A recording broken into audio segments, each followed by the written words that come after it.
உங்கள் சத்யாவில் குளு குளு ஏசி ஆஃபர். ஜூன் 1 முதல் பல முக்கிய மாற்றங்கள் அமலுக்கு வந்திருக்கும் நிலையில் பொதுமக்களின் தினசரி வாழ்க்கை மற்றும் செலவுகளில் நேரடி தாக்கம் ஏற்படும் என எதிர்பார்க்கப்படுகிறது.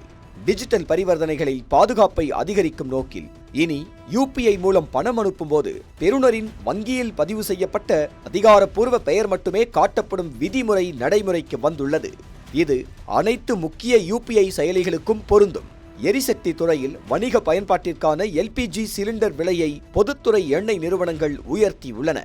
5 கிலோ மற்றும் 19 கிலோ சிலிண்டர்களின் விலை உயர்ந்தாலும் வீட்டு உபயோக 14.2 கிலோ சிலிண்டர் விலையில் மாற்றம் இல்லை.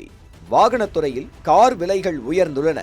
ஹுண்டாய் மற்றும் மாருதி சுசுகி உள்ளிட்ட நிறுவனங்கள் பல மாடல்களின் விலையை ரூபாய் 30,000 வரை உயர்த்தியுள்ளன. இதனால் புதிய கார் வாங்குவோருக்கு கூடுதல் செலவாகும். அதேபோல் கேரளாவின் மில்மா பால் நிறுவனம் 1 லிட்டர் பாலுக்கு ரூபாய் 4 வரை விலை உயர்த்தியுள்ளது. இதனால் குடும்ப மாதாந்திர செலவுகள் அதிகரிக்கும் என எதிர்பார்க்கப்படுகிறது. வரி விதிகளில் சில மாற்றங்களும் அறிவிக்கப்பட்டுள்ளன. சில குறைந்த மதிப்புள்ள பரிவர்த்தனைகளுக்கு பான் கார்டு தேவையில்லை என்றாலும் உயர் மதிப்பு பரிவர்த்தனைகளுக்கு அது கட்டாயமாக தொடர்கிறது. மேலும் ரூபாய் 10,000க்கும் மேற்பட்ட வரி செலுத்துவோர் முதல் தவணையை ஜூன் 15க்குள் செலுத்த வேண்டும் என அறிவிக்கப்பட்டுள்ளது. டிஜிட்டல் மோசடிகளை தடுக்கும் நோக்கில் பெரிய ஆன்லைன் பரிவர்த்தனைகளுக்கு கூடுதல் பாதுகாப்பு அம்சங்கள், கைரேகை, முக அடையாளம் போன்ற இருகட்ட அங்கீகாரம் அமலுக்கு வந்துள்ளது. விமான போக்குவரத்திலும் சில மாற்றங்கள் ஏற்பட்டுள்ளன.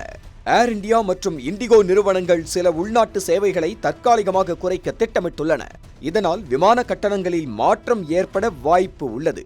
மேலும் சோலார் திட்டங்களில் அரசு விதிமுறைகள் கடுமையாக்கப்பட்டுள்ளன.